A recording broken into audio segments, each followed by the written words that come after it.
Coucou. Coucou. Putain, je suis en rose pétard.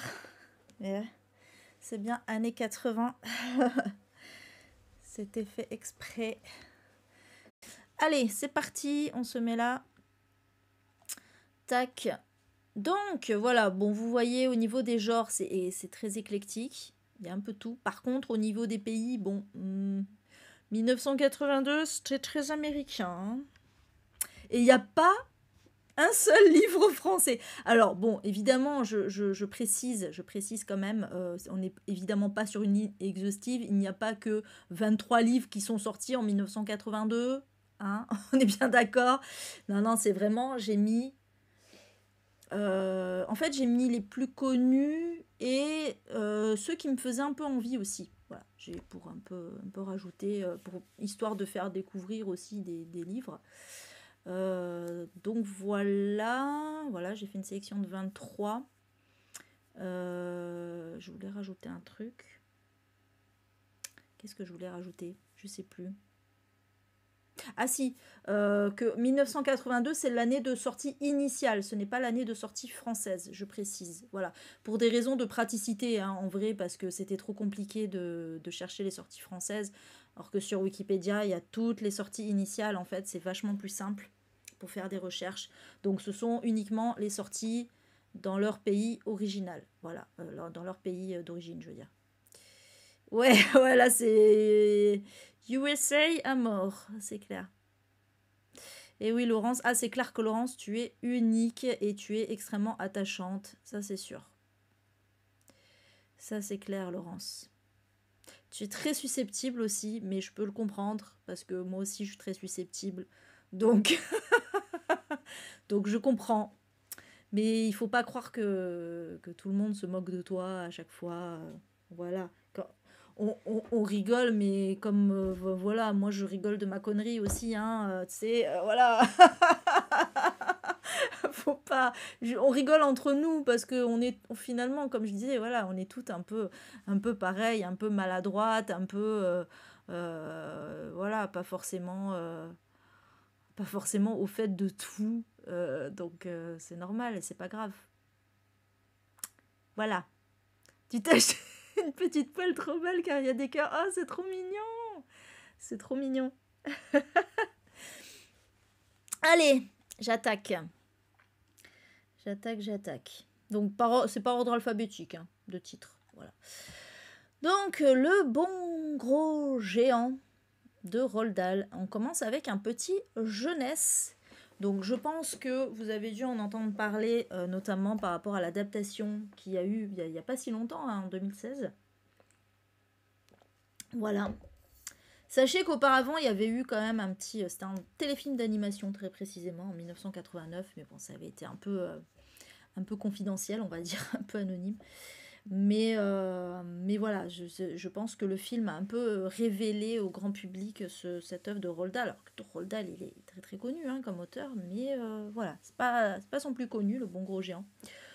Bon, après, au niveau de l'histoire... c'est vraiment très très jeunesse, hein. Alors c'est très mignon, c'est une petite, c'est un petit conte en fait, hein. C'est une petite fable. Donc c'est Sophie qui est une orpheline de 8 ans qui va être enlevée par un géant. Et du coup, bah, elle est en panique parce que pour elle, les géants, ça mange les enfants. Sauf qu'en fait, lui, c'est un gentil géant. En fait, lui, il souffle des rêves dans les oreilles des enfants. Mais par contre, c'est vrai qu'il y a des géants dans son pays. C'est vrai qu'il y a des géants qui mangent des enfants. C'est cool. Et donc voilà, bon, en fait, on va suivre un petit peu déjà la vie. Il va nous expliquer un petit peu sa vie à ce bon gros géant. D'ailleurs, il n'a même pas de nom. Le BGG, du coup. Voilà, c'est le BGG. Et en fait, ils vont... voilà, en fait, il va vouloir se confronter au méchant géant. Voilà, et pour ça, en fait, il va utiliser un cauchemar. Voilà, je pense que j'en dis pas plus parce que je pense qu'après ça spoil. Enfin bon, je suis pas sûre que vous allez le lire, mais si vous voulez le lire pour vos enfants, par exemple. Voilà, bon, ça a l'air très mignon. Alors, je sais pas si c'est métaphorique de quelque chose. peut-être, je sais pas. Moi, j'ai toujours tendance à chercher des messages partout, en fait. Hein, donc, il y a forcément des messages partout, de toute façon. Hein, donc, voilà. Donc, voilà pour celui-ci. Il y a un pot de confiture, des fruits, des cœurs dessinés. Ah, c'est mignon! Je savais pas qu'il y avait des poils avec des trucs dessinés dedans. C'est trop mignon, ça, Laurence. Ah, t'avais vu le film? T'avais aimé, Céline? Moi, j'ai pas du tout vu le film. Mais je me rappelle, quand il était sorti, il avait pas mal marché. Donc... voilà pour celui-ci. Alors, on change complètement de style. Donc, La couleur pourpre, la fameuse œuvre de Alice Walker, très très connue, que j'ai dans la palle, mais que j'ai pas encore lu, qui fait partie de mes 100 livres à lire, si je me trompe pas. Il me semble que j'avais mis dans la liste.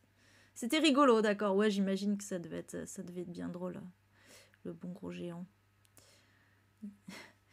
Donc la couleur pourpre, dans la couleur pourpre en fait on va suivre, alors c'est un roman épistolaire déjà, faut le préciser, et ça se passe dans la campagne géorgienne et on va suivre la vie d'une femme sur une trentaine d'années en fait, voilà, dans les années, alors j'ai mis années 30 mais en fait ça commence dans les années 1900 déjà. Et c'est une femme qui est pauvre, hein, qui est noire déjà, c'est important quand même, c'est hyper important, qui est noire et qui est pauvre, qui est dans une classe sociale, dans la classe sociale basse. Et en fait, elle va être, à l'âge de 14 ans, elle va être enlevée par un homme qui va la violer, la mettre enceinte. Ses enfants disparaissent.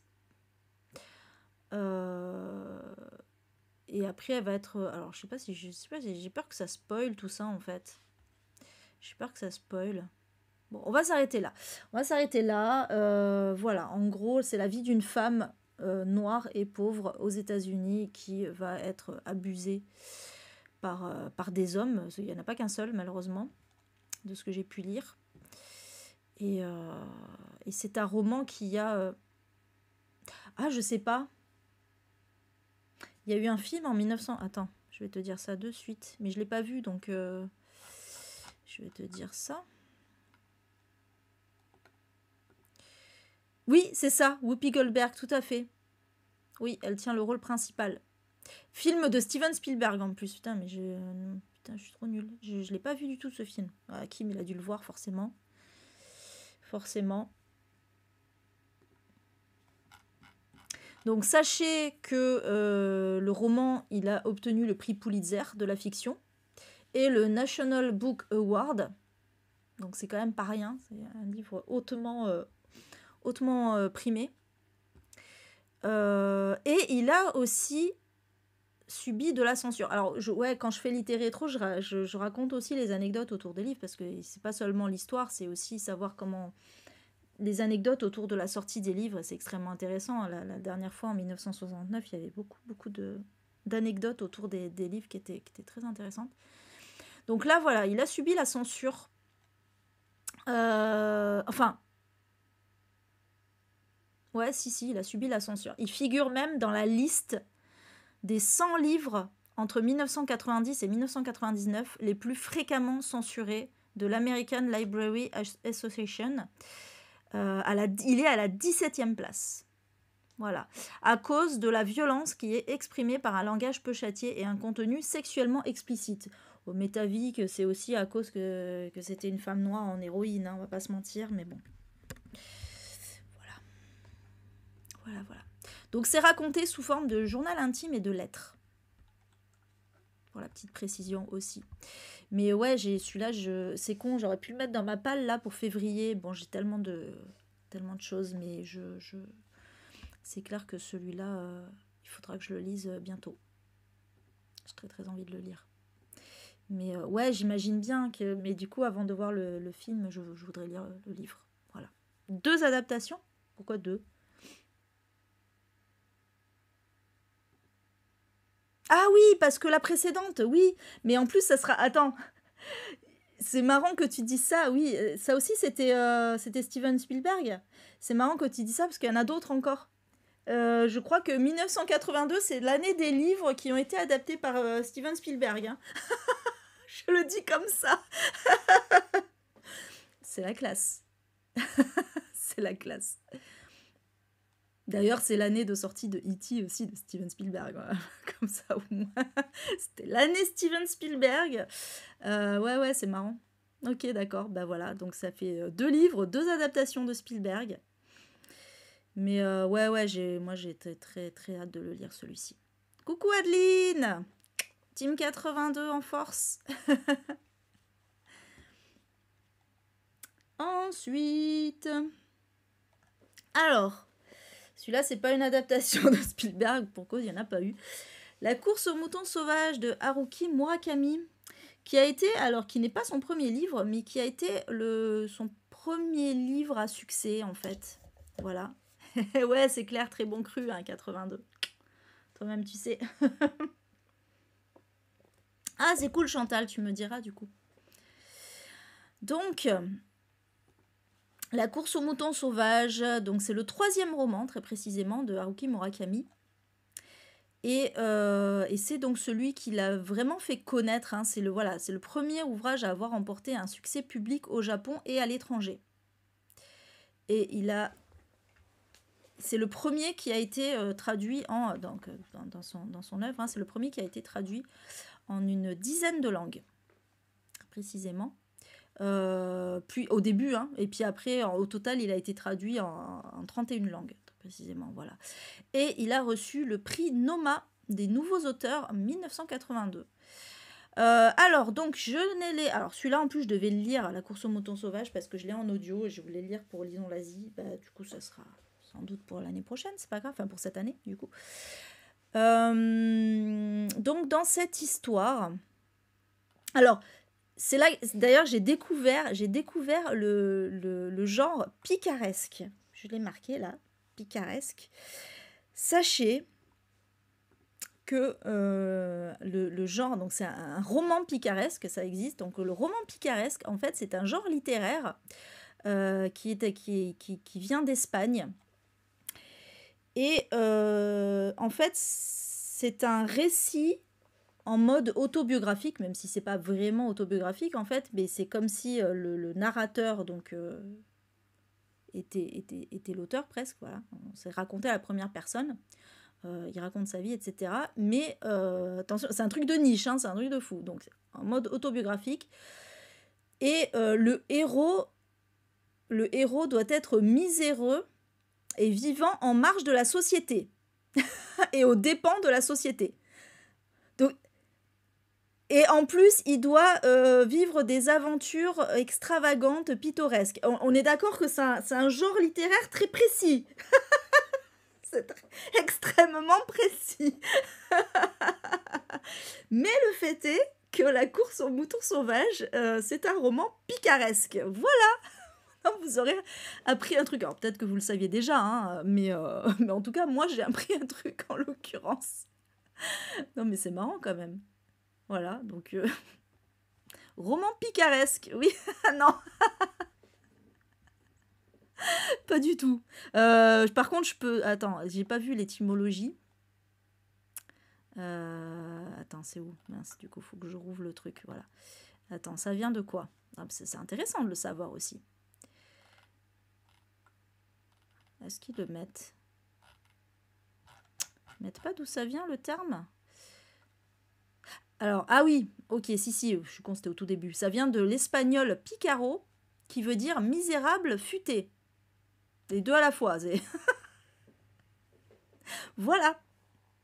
D'où Tintin chez les Picaros, c'est pas ça? C'est pas les Picaros dans Tintin? Ou je dis une connerie? Je trouve que je dis une connerie. Je dis une grosse connerie. Je sais pas. Bref, en tout cas, voilà. Misérable et futé, Picaro, donc le roman picaresque. Pour la petite information. Qui c'est ça? On sait jamais, écoutez, voilà. Ah, super, Fifi, un nouveau livre de Murakami. Bah ouais, il est toujours en exercice, j'allais dire. Puis en plus, il est assez prolifique, Murakami, quand même. Donc voilà, celui-là, je ne l'ai pas lu. Donc en fait, dans ce roman, on va suivre Alors, on est dans un... Donc, au-delà du picaresque, du picaresque, oui. On est dans un style réaliste magique. Voilà, donc avec un peu de paranormal, de surnaturel, etc. Et donc, on va suivre un homme qui nous raconte, alors il est anonyme, il n'a pas de nom, il nous raconte en fait sa vie. Donc sa vie, c'est qu'il vient de divorcer, donc il a presque 30 ans, il vient de divorcer, il n'a pas d'enfant, il a un métier de publicitaire dans une petite boîte, d'ailleurs c'est même sa propre boîte. Mais bon, voilà, il a une vie très insipide, en fait. Il a une vie très insipide, il fréquente une nouvelle nana, mais bon, sans plus. Et un jour, en fait, il va... Attendez, je regarde parce qu'il y avait le résumé un peu plus précis, je crois, non? Ah non, non, je confonds avec un autre truc, autant pour moi. Et un jour, voilà, il va être menacé par le secrétaire d'un des dirigeants du Japon pour avoir utilisé dans une brochure, parce qu'on rappelle qu'il travaille dans la publicité, hein, pour avoir utilisé dans une brochure une photo pastorale où figure un mouton étoilé. C'est une créature mythique qui est censée être à la base du pouvoir de son maître, qui est actuellement dans le coma. Donc son maître, c'est un des dirigeants du Japon, on a dit. Et en fait, c'est un mec d'extrême droite. Voilà, et ils veulent absolument retrouver ce fameux mouton. Et donc, du coup, le narrateur va partir à la recherche du mouton. J'adore. J'adore l'idée. Donc voilà, il va quitter son boulot et il va partir à l'aventure, aller chercher ce fameux mouton étoilé. Ben moi je dis pourquoi pas, parce que c'est Murakami et que j'adore Murakami et que ça ne m'étonne même pas. Ben, lui c'est très métaphorique hein, ce qu'il écrit, donc du coup voilà. Et en fait il part à la recherche du mouton parce qu'il reçoit un ultimatum, hein. C'est pas parce qu'il est d'extrême droite aussi, hein, on précise quand même, parce que sinon j'aurais pas été très fan. Oui Laurence, ben, j'aurais adoré goûter à tes crêpes. Surtout que tu es normande, si je me trompe pas, Laurence. Donc, du coup, tu dois faire des parler. Alors, dit que les crêpes, c'est breton, mais bon, c'est un peu normand aussi, non? Plutôt les galettes, d'ailleurs, en Bretagne. Bref, voilà pour Murakami. Ouais, du coup, tu dois faire des bonnes crêpes. Alors, celui-là, je l'ai mis parce que c'est... Alors, c'est pas le seul de la liste que j'ai lu, hein. C'est le seul Mary Higgins Clark que j'ai lu, surtout, Un cri dans la nuit. Et je me souviens que je l'avais lu justement parce qu'il était sorti l'année de ma naissance. Je sais plus, ça devait être pour un challenge quelconque. Et en plus, je devais lire... J'avais mixé 2 challenges, en fait. Il y avait un challenge, je pense que ça devait être pour le défi lecture. Ouais, c'était un livre paru la décennie de votre naissance, je me souviens. Moi, j'avais poussé le vice jusqu'à lire un livre paru l'année de ma naissance. Et l'autre, c'était, je devais lire un... C'était un challenge qu'on s'était fait perso avec 2-3 copains et copines. Enfin, c'était un copain qui avait lancé ça. Où on devait comparer des livres... c'est un truc qu'on pourrait sortir d'ailleurs, qu'on pourrait ressortir. Enfin, je lui demande l'autorisation, bien sûr. On devait comparer des livres du même genre, mais un qui soit récent et un qui soit assez ancien. Alors, je sais plus ce qu'on avait dit comme limite. Et pour voir un peu l'évolution, voilà. C'était un peu con. Et du coup, ça c'était dans l'item thriller domestique. Parce que c'est vrai que c'est un genre qui est finalement assez nouveau. En vrai, le terme, rien que le terme thriller domestique est très récent. Et du coup, on s'était donné le défi d'aller chercher un vieux livre qui s'apparenterait à du thriller domestique. Et effectivement, Un cri dans la nuit, c'est tout à fait du thriller domestique. Voilà, à l'ancienne. Et c'était plutôt cool. Alors bon, j'ai trouvé que c'était un peu pompé sur Rebecca, hein, on va pas se mentir, mais c'est Rebecca à la sauce psychose, en fait. C'est un peu ça. Puisque, en fait, on va suivre une jeune femme qui vient de divorcer et qui a 2 enfants. Elle travaille dans une galerie d'art. Et un jour, alors elle n'est pas artiste elle-même, hein, juste elle travaille, elle est assistante, je crois. Et un jour, elle va rencontrer un peintre, voilà, parce qu'il vient faire, je crois que ça fait partie du vernissage qu'elle doit organiser, tout ça. Et ça va être le coup de foudre entre eux.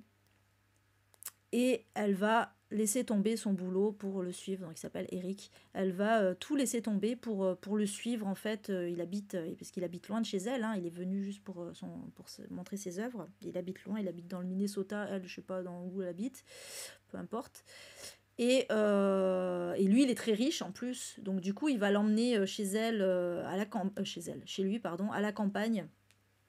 Dans un grand domaine et tout, c'est super classe, machin.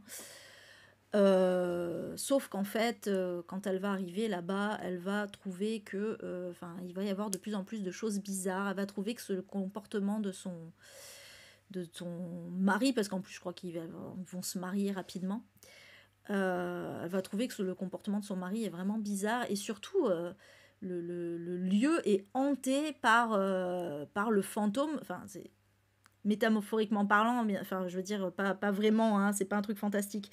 Mais le lieu est hanté par le fantôme de sa mère, en fait. Pour ça m'a fait penser à Rebecca dans le truc, parce que c'est vraiment, tout le monde connaît sa mère, machin. Enfin, voilà, c'est vraiment le truc, la mère est très très présente sans être présente.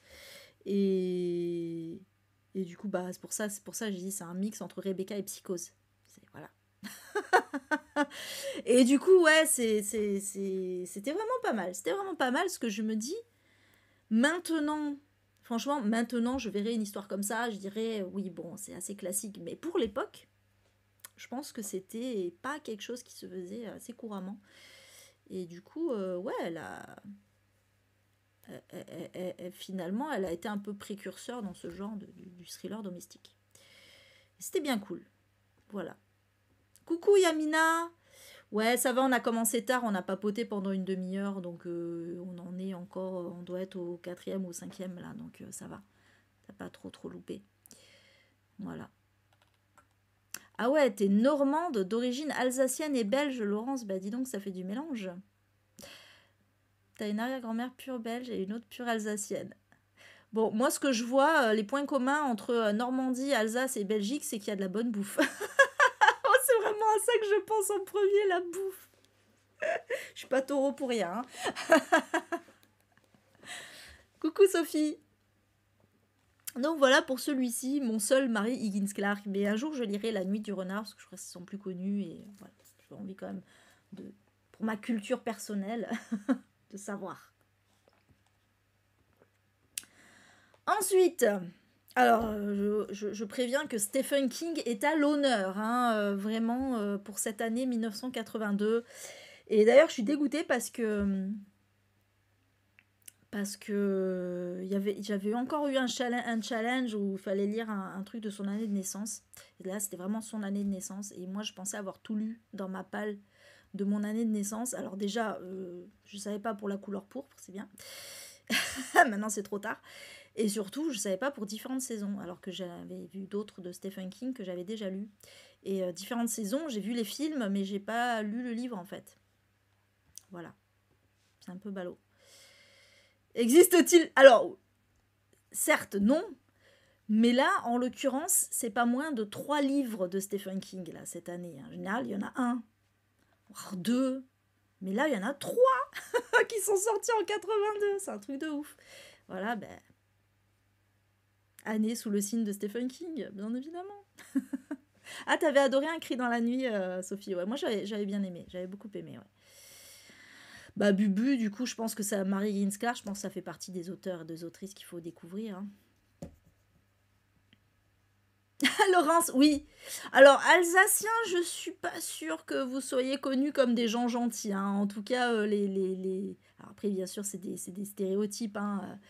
Il y a certainement beaucoup d'Alsaciens qui sont très gentils, mais c'est pas la qualité première qu'on reconnaît aux Alsaciens qui soient gentils. Autant les Normands et les Belges, à la limite, je veux bien. Mais les Alsaciens, je suis pas sûre. Je rigole, hein, les amis alsaciens. Coucou, Salah, je t'avais pas vu, coucou. C'est l'année qui fait peur. Et oh, ça fait pas peur du tout. Ok. Donc, Différentes saisons, qui est un recueil. Alors, au-delà des nouvelles, c'est plus des romans courts en fait. Hein. Il y a 4 romans courts. Donc, alors déjà, commençons par préciser que il y a un des récits qui a remporté le prix British Fantasy. Voilà, c'est le dernier, c'est la méthode respiratoire.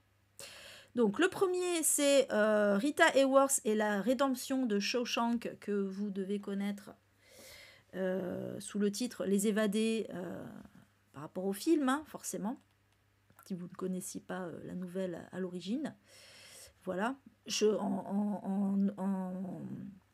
En anglais, c'est Shawshank Redemption.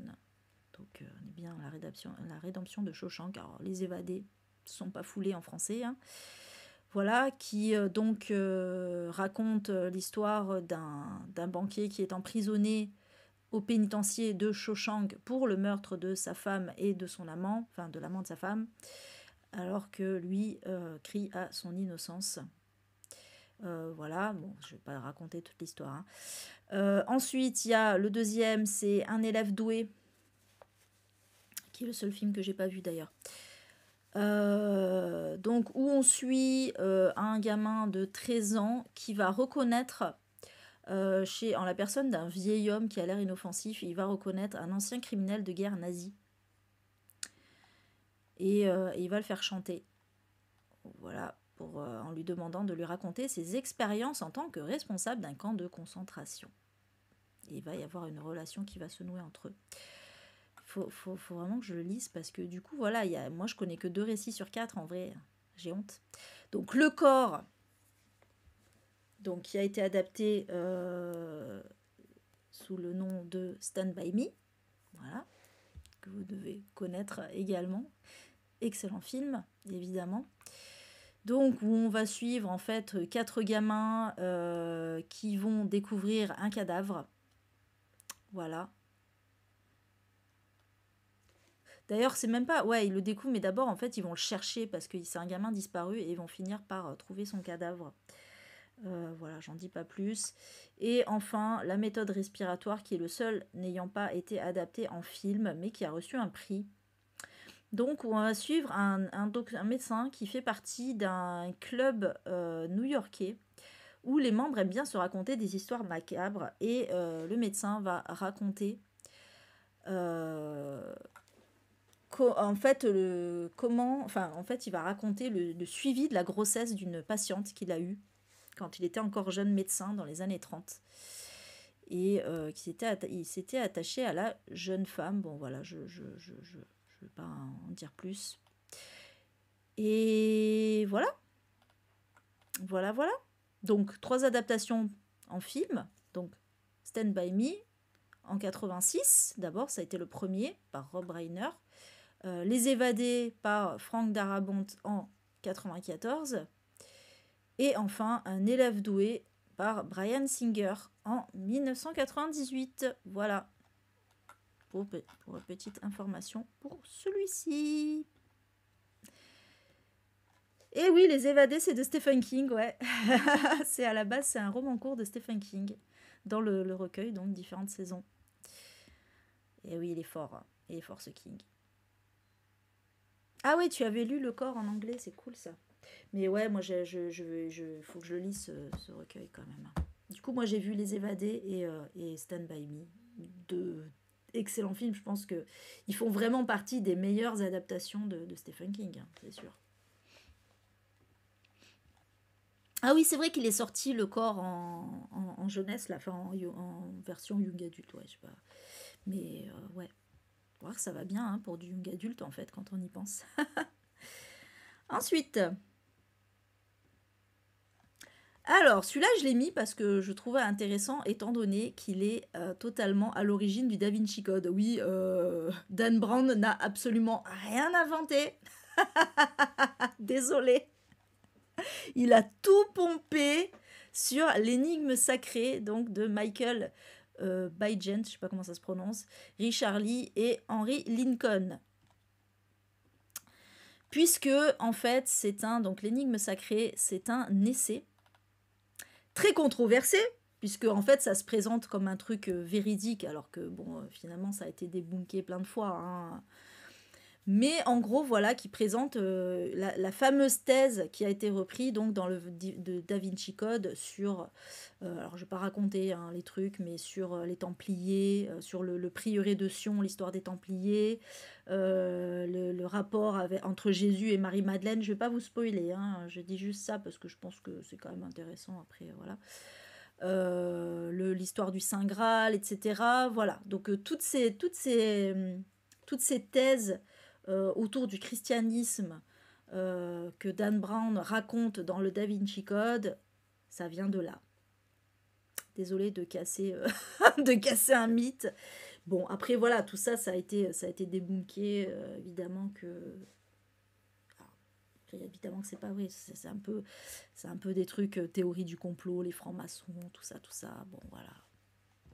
Après, moi, perso, que ce soit vrai ou pas, j'en ai strictement rien à carrer, on va pas se mentir, parce que bon, voilà, le christianisme, ça m'intéresse pas plus que ça, donc écoutez, pourquoi pas, si c'était vrai, bah, c'est pas grave, franchement, voilà. Ouais, c'est vrai, tout à fait, t'as raison, Prissy. C'est vrai que ça date souvent de trucs très vieux comme ça. Bah oui, on se doute bien que. En fait, on savait finalement que Dan Brown n'avait rien inventé, qu'il s'appuyait sur des trucs qui avaient déjà été dits avant. Mais n'empêche que voilà. Alors après, même, je pense même que la thèse écrite là, dans cet essai, ça vient aussi de choses anciennes, évidemment, hein. Ils ont été chercher pas mal d'infos à droite à gauche pour monter ce truc, hein, voilà. C'est pas eux qui l'ont inventé non plus.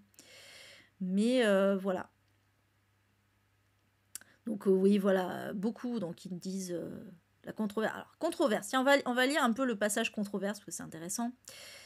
Donc, bien que leur travail s'appuie sur de nombreuses références citées en notes de fin d'ouvrage, l'essai de Henry Lincoln, Michael Bygent et Richard Lee demeure très controversé. Tout d'abord parce que les auteurs entretiennent une mystification dont les premières pierres ont été posées par le faussaire et mythomane Pierre Plantard, c'est intéressant, dans les années 40, voilà, donc ça vient bien d'un truc un peu plus ancien, sur le prieuré de Sion. Mais aussi parce que certains voient dans l'énigme sacrée l'instrument d'une propagande néo-païenne et d'une falsification de certains éléments de la foi chrétienne. L'enquête faite par Marie-France Etchegoin et Frédéric Lenoir dans Code da Vinci, l'enquête, oui c'est vrai je me rappelle de ce livre-là, a montré le peu de sérieux des thèses développées dans l'énigme sacrée. La controverse sur le prieuré de Sion. L'énigme sacrée a tout d'abord été critiquée du fait que toutes les théories que le livre fournit sur le prieuré de Sion reposent d'une part sur des entretiens des auteurs avec Pierre Plantard, soi-disant grand maître du prieuré qui reconnut en 1992 avoir fabulé, d'autre part sur les dossiers secrets d'Henri Lobineau, qui s'avèrent être des faux ayant été créés par ce même mystificateur en 1967. Les accusations de propagande néo-païenne. Beaucoup ont dénoncé des intentions anti-chrétiennes et de propagande néo-païenne qui, à leurs yeux, se trouvaient à la source de l'ouvrage. Certains lecteurs jugent toutefois ce scénario comme étant conspirationniste. Oui, ça par contre, j'en ai rien à foutre que ce... Pardon. J'ai dit... Non, ça par contre, oui, j'en ai rien à carrer que ce soit un truc anti-chrétien, personnellement. Voilà. Mais par contre, oui, c'est clair que c'était du gros mytho, tout ça. Voilà. Donc pour celui-ci, mais j'estimais que c'était intéressant d'en parler. Alors, 8 millions de façons de mourir de Lawrence Bloch, qui est certainement le roman qui m'intéresse le moins dans toute cette sélection. Vous allez comprendre pourquoi. Donc, il est qualifié de roman noir, même si pour moi, je trouve que ça tient plus du polar, à la limite thriller, mais bon. Alors, il faut préciser donc que ça fait partie d'une série avec un personnage récurrent. Voilà, donc le personnage de Matt Scudder. Et donc là, je crois que c'est le 3e, je sais plus, non, ce que c'est marqué. Non, ils le disent même pas en fait. Bon, on ne sait pas quel tome c'est. Mais par contre, c'est celui qui a le plus popularisé cette série, en fait. Voilà, c'est vraiment celui qui a le plus marché, 8 millions de façons de mourir, et même il a été adapté en film. Donc voilà. Sous le titre... Ah non, pas le film. Enfin, si, il a été adapté en film, mais le roman, quand il a été traduit en France, en fait, il est d'abord sorti sous le titre 8 millions de morts en sursis. Voilà, petite anecdote. Et donc, en fait, on va suivre donc Matt Scudder, qui est un ancien policier qui a quitté ce métier après une bavure. Et il se trouve que c'est un ancien alcoolique. Vous voyez, c'est tout à fait le genre de personnage que j'exècre absolument. Non pas parce qu'il est alcoolique, hein, mais parce que c'est le gros cliché en fait qui revient souvent de ces enquêteurs qui ont une addiction, qui ont perdu leur femme, leur fille ou je sais pas quoi, qui ont commis une bavure et du coup ils se retrouvent à la retraite ou au placard ou je sais pas quoi, mais en fait ça va quand même être les meilleurs enquêteurs ou ils deviennent détectives privés, enfin bref. L'énorme cliché, là on est totalement là-dedans. Donc il était alcoolique, il fait une cure de désintox, il va vivre dans une chambre d'hôtel et en fait il va un peu être détective privé au final, voilà, puisque il va gagner sa vie en acceptant de faire des enquêtes que lui amène le bouche à oreille.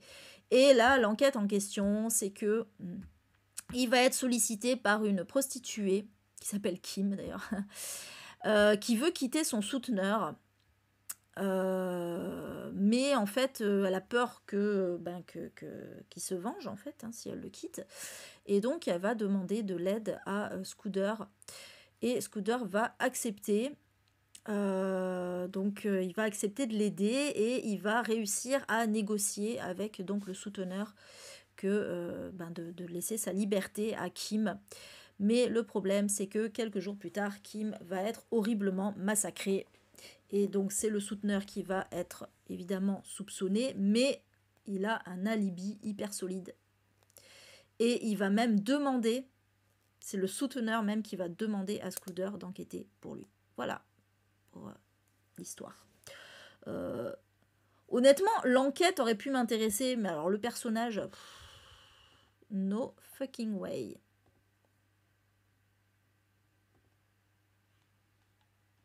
Ah, c'est cool, il y a des gens qui votent. Sympa. C'est cool, c'est cool. Ça me fait plaisir. Ah, t'avais vu le film, Kim, d'accord. Et t'avais bien aimé. Ouais, je doute pas que l'histoire soit cool, honnêtement. Ok, dac. Voilà pour celui-ci. Alors, ben voilà. On parlait d'adaptation par Steven Spielberg. C'est l'année Steven Spielberg, que voulez-vous? Enfin, c'est l'année des livres adaptés par Spielberg. Donc, la liste de Schindler, qui à la base ne s'appelle pas Schindler's List, mais Schindler's Ark. Et en fait, c'est en référence, donc c'est l'arche de Schindler, en référence à l'arche de Noé. Voilà. Puisque, donc, vous le savez, je suppose, Oscar Schindler, donc c'est un homme qui a réellement existé. Puis on est vraiment sur une... j'ai mis fait réel, j'aurais même presque pu mettre biographie, limite. C'est un ancien nazi, et oui, mais qui a aidé, qui a sauvé presque 1200 juifs de la mort, en fait. C'était des juifs qui étaient condamnés à aller dans le camp de concentration de Plazo, je ne sais pas comment ça se prononce, en Pologne. Et en fait, grâce à des pots de vin, et donc ses relations parmi les SS, il a réussi à sauver beaucoup de juifs, et donc d'où l'arche de Noé et d'où l'arche de Schindler, parce que il sauve pas les animaux. C'est un peu, j'allais dire, c'est un peu problématique comme comparaison quand on y réfléchit, mais bon, parce que ça fait genre il sauve les animaux. Bon, mais bon, je pense que c'est un peu maladroit et que c'était pas spécialement voulu comme ça, mais en tout cas voilà. Donc voilà l'histoire de ce livre. Et donc moi j'ai pas lu le livre, mais j'ai évidemment vu le film qui est absolument magnifique et qui m'a fait chialer de ouf, bien évidemment. Mais au-delà du rôle de Liam Neeson, moi j'ai adoré. Alors j'ai adoré détester, hein, précisons-le, le personnage de Ralph Fiennes, hein, voilà, qui joue, je crois, de tête, de mémoire, c'est pas marqué, hein, c'est de mémoire, je crois que c'est Amon Gut, le SS, l'ennemi, hein, l'antagoniste principal. Il est absolument horrible, mais purée, quel excellent acteur. C'est là que je me suis rendu compte à quel point Ralph Fiennes était un excellent acteur. Vraiment, il m'a beaucoup marqué dans ce film. Il était absolument horrible, mais il joue tellement bien. Ah ouais, non mais oui, c'est clair, c'est un monument c'est un monument ce film. Et du coup, bah, j'imagine que le livre aussi, un jour je le lirai, un jour. Mais c'est tellement trop... Enfin, je veux dire, l'histoire est tellement pas fraîche parce que je l'ai vu il y a longtemps, mais voilà, ça m'a tellement marqué que du coup, je sais pas, je pas envie de le dire maintenant. Voilà. Donc voilà pour celui-ci. Est-ce qu'il y avait des petites anecdotes? Je regarde. Non, pas plus. Voilà, la petite anecdote, c'était par rapport au titre. Ah si, il a reçu le prix Booker. Voilà. Il y a pas mal de livres, hein, qui ont reçu des prix dans cette sélection. Ensuite, alors, c'est tout simplement le premier roman de Kazuo Ishiguro que vous devez certainement connaître pour son roman Auprès de moi toujours, qui a été adapté en film Never Let Me Go. Voilà, je pense que c'est son plus connu, hein, du fait d'avoir été adapté aussi forcément.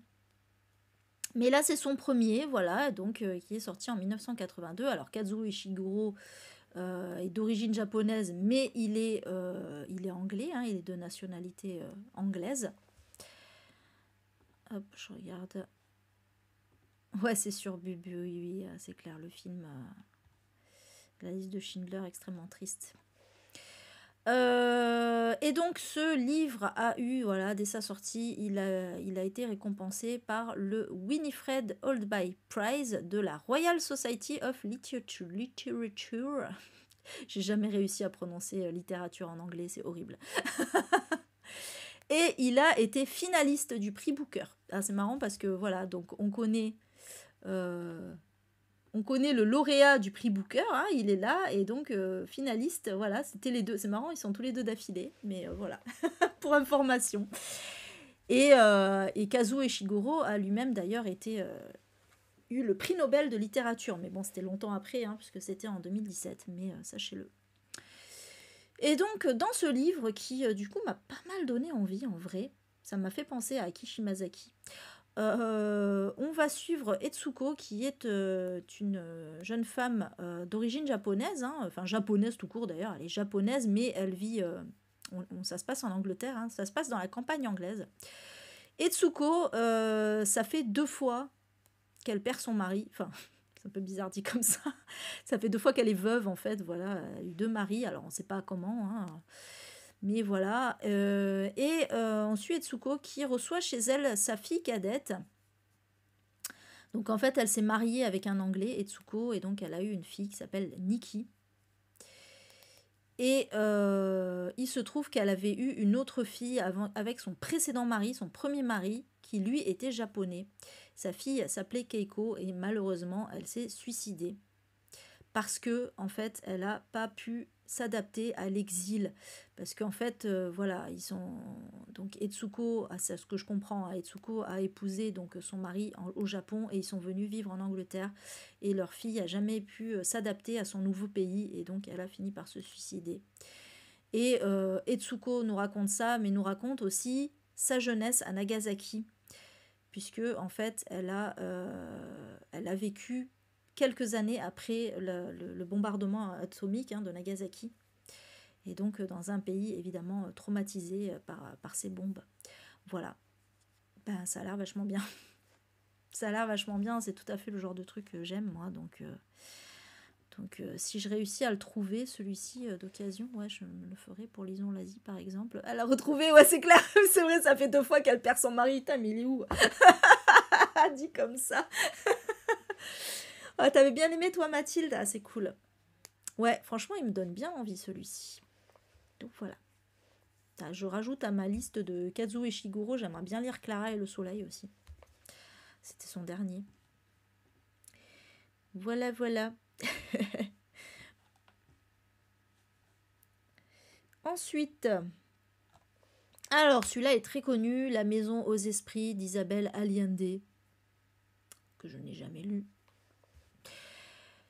Donc, c'est une saga familiale, mais avec un fond de réalisme magique, au final. Donc, ouais, c'est ça, on va suivre la famille Trueba sur 4 générations. Et en fait, on va suivre vraiment, donc c'est vraiment un livre assez politico-social, hein, finalement, puisque on va suivre tous les mouvements sociaux et politiques de la période postcoloniale au Chili. Oui, parce que, pour la précision, Isabelle Allende est chilienne. Et donc, ça va passer par... mais j'en sais rien en fait, par pas mal de choses, voilà. Mais surtout, mais on va suivre également, évidemment, hein, tout ce qui se passe dans la famille, donc, et pour la famille, donc les histoires d'amour, et pas mal de choses. Mais c'est vrai qu'il y a beaucoup de choses qui tournent autour de la politique, mais aussi les fantômes. Voilà, alors, il va y avoir quand même un côté fantastique, hein.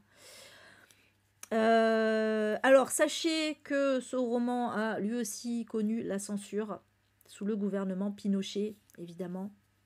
Voilà, puisque forcément, c'est un portrait très social, hein, donc voilà, hein, très lutte des classes, tout ça. Donc, bah oui, forcément. Mais c'est intéressant. En tout cas, bah finalement, ouais, il y a quelques années, j'aurais dit non, pas pour moi, mais maintenant, je me dis, ouais, pourquoi pas. Je sais pas si Emma, la fille de Sève, hein, l'a lu, mais c'est complètement un roman pour elle, pour le coup. Totalement. Oui, du coup, il a été adapté en film américain. Ouais, casting impressionnant, c'est ce que j'ai cru comprendre. Il te reste cette crêpe, ah ouais, c'est sympa, Laurence, tu les partages avec ta collègue, ça c'est super sympa. Oui, la couve est pas ouf, hein, on est d'accord. On est d'accord, la couve est pas ouf. Oui, oui, alors voilà le casting. Jeremy Irons, Meryl Streep, Glenn Close, Winona Ryder, Antonio Banderas. Voilà, La maison aux esprits. Truc de fou quand même, le casting. La vache. Ah, il y avait tout le... En fait, ouais, tous les grands du début des années 90. Il a été adapté en 93. Donc vraiment, voilà, tous les acteurs en vogue à l'époque, quoi. C'est ouf, hein. Donc, ouais. Ça, c'est un film que j'aimerais bien voir, du coup. Ah oui, Cent ans de solitude. Je l'ai pas lu, mais j'en ai beaucoup entendu parler, ouais. Bah oui, il est très très connu, Gabriel Garcia Marquez, ouais. D'accord, Bubu, bon, tri de linge. Ah ben, ouais, déjà, enfin, si, ou au moins il faisait ses débuts, mais ouais, lui, c'est vraiment, c'était plus vers le milieu des années 90, mais quand même, ça commençait déjà, je pense. Et oui, ça nous rajeunit pas tout ça. Ah mince, désolée. C'est vrai que, alors bon, je parle pas de moi précisément, hein, mais c'est vrai que c'est intéressant l'histoire de ces livres. J'aime bien, moi. J'aime beaucoup cette émission, en fait. Oui, je me lance des fleurs, mais j'aime bien cette émission. Merci Hakim, du coup, de m'avoir suggéré cette idée, d'ailleurs. Ensuite, alors celui-là, je l'ai mis parce que c'est Tolkien, quand même, hein. Monsieur Merveille, de J.R.R. Tolkien, qui a mis du temps à sortir en France, hein, dis donc. Bon, voilà, on est sur un petit livre jeunesse. Alors, en vrai, ça paye pas de mine, mais voilà, je l'ai mis parce que c'est Tolkien. Il a été évidemment publié à titre posthume. C'est un petit conte, voilà, c'est un petit conte qui raconte les déboires donc de Monsieur Merveille, qui a une nouvelle voiture. Et voilà, il raconte un peu ses déboires avec cette voiture. Voilà. ça paye pas de mine. On nous dit que en fait ça a pu être inspiré par les propres problèmes que Tolkien a rencontrés avec les voitures à l'époque de la rédaction du récit. Donc il a rédigé ce récit dans les années 20-30 en fait, voilà, début des années 20, fin des années 20, début des années 30. Voilà. Et en fait, il y a une grosse histoire, mais je vais pas vous la raconter parce que c'est extrêmement long, mais il y a une énorme histoire autour de la publication de ce roman, en fait. Donc voilà, si ça vous intéresse, allez voir dans Wikipédia. Mais ça a été très compliqué apparemment de sortir ce roman, hein. Et en fait, il y a eu beaucoup de péripéties autour de ce roman. Voilà. Pour information. Donc c'est quand même en soi, je pense que littérairement parlant, c'est évidemment pas le truc de ouf qu'il faut absolument avoir lu, surtout que c'est un petit truc jeunesse, mais c'est toute l'histoire qu'il y a autour en fait qui fait qu'il est marquant ce livre. Voilà, qu'il a enfin fini par être sorti en 1982 après la mort de l'auteur. Voilà pour celui-ci. Alors, on passe à un roman d'espionnage, comme il y en avait beaucoup dans les années 80. La mosaïque Parsifal de Robert Ludlum, voilà, auteur très connu, hein, que je n'ai jamais lu, tout simplement parce que je ne suis pas très roman d'espionnage. Cela dit, c'est la première fois qu'un roman d'espionnage me fait de l'œil. Mais alors, je vais vous lire le petit synopsis qu'ils font au début de Wikipédia, vous allez halluciner. Coucou Rochelle! Bah écoute, repose-toi bien en tout cas, avec nous. Donc, voilà, juste parce qu'après il y a le résumé, tout ça, mais juste, je vous lis les 3-4 lignes là. La mosaïque Parsifal est un roman d'espionnage de l'écrivain américain Robert Ludlum paru en 1982. Le roman raconte l'histoire d'un agent secret américain condamné à mourir car son mentor et ami, un puissant secrétaire d'État devenu fou, a signé des accords qui détruiront le monde dans un holocauste nucléaire s'il venait à être publié. Voilà.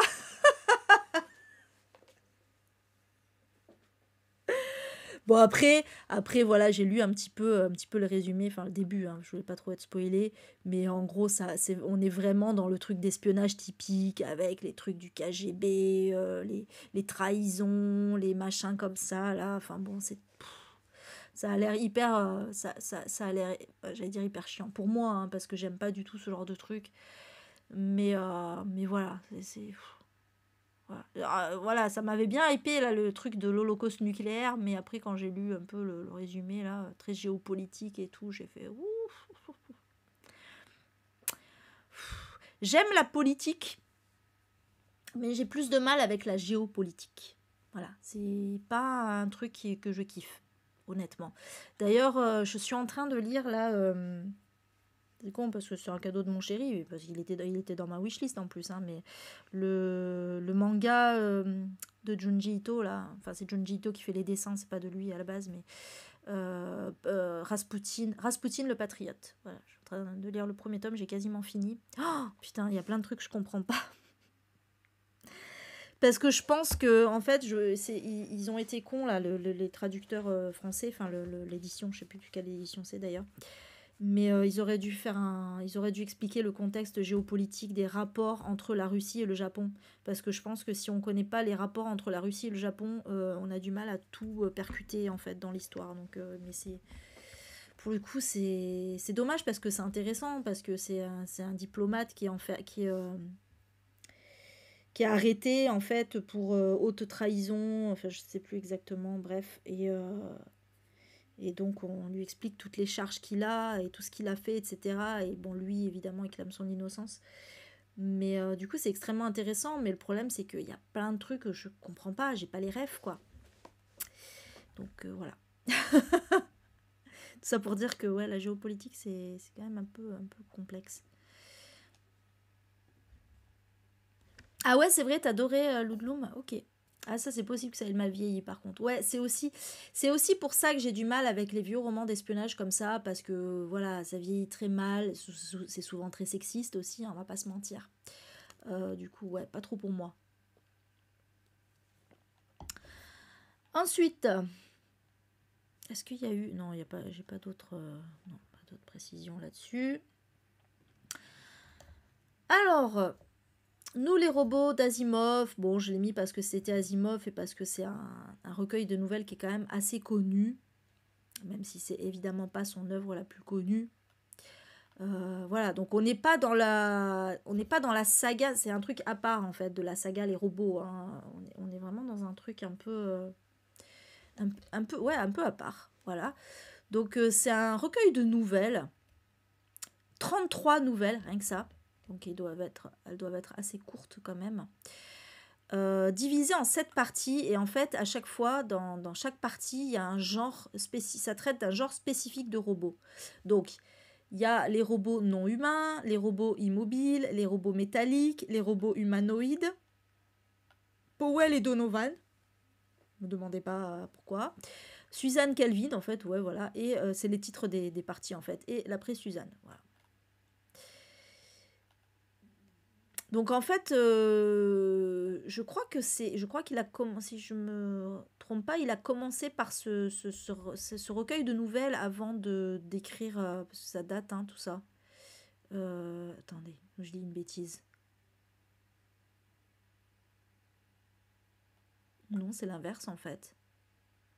Parce que la date de parution ne veut pas dire que c'est la date d'écriture, hein. Non, ils le disent pas.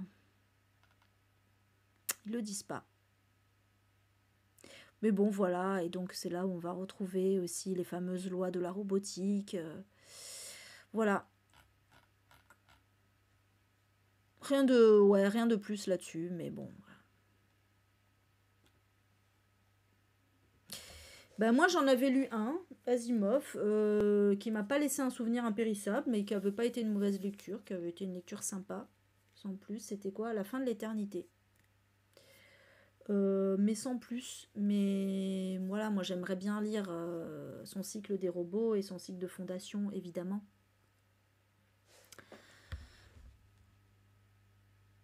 Ouais, mais je pense que c'est le côté un peu hard SF, tout ça qui peut faire peur. Mais il paraît que, alors les robots, je crois que ça va, mais il paraît que Fondation est assez difficile à lire. Bah, moi, sur le mien que j'ai lu, oui, c'était extrêmement abordable, hein, pour le coup. Mais après, je pense que ça dépend aussi des thématiques, hein, à mon avis, hein. Et ouais, il paraît que Fondation est plus difficilement abordable, d'après ce que j'ai cru comprendre. Voilà. Mais moi, j'aimerais bien quand même. Mais ceux-là, je me les écouterai en audio. Je pense que c'est vraiment le genre de truc typique que je préfère écouter en audio quand c'est un peu trop complexe. C'est plus. J'arrive mieux à me concentrer du coup dessus. Donc voilà pour celui-ci. Alors, celui-là, je l'ai mis parce que La Belgariade, c'est quand même une saga qui est assez connue. Saga de fantasy. Et donc, le premier tome est sorti en 1982, Le Pion Blanc des Présages de David Eddings. Où, en fait, donc, on va suivre... Alors, en fait, on est typiquement... Alors, si on enlève le fait qu'ils soient tous humains, on est quand même typiquement dans la saga d'Heroic Fantasy avec les compagnons qui s'associent pour faire une quête, quoi. C'est totalement ça. Puisque, en fait, donc, on est dans le royaume de Sandari. Alors, je sais pas comment ça se prononce, hein, on va dire Sandari. Et on va suivre Garion, qui est élevé par sa tante Paul, elle s'appelle Paul, oui, P-O-L.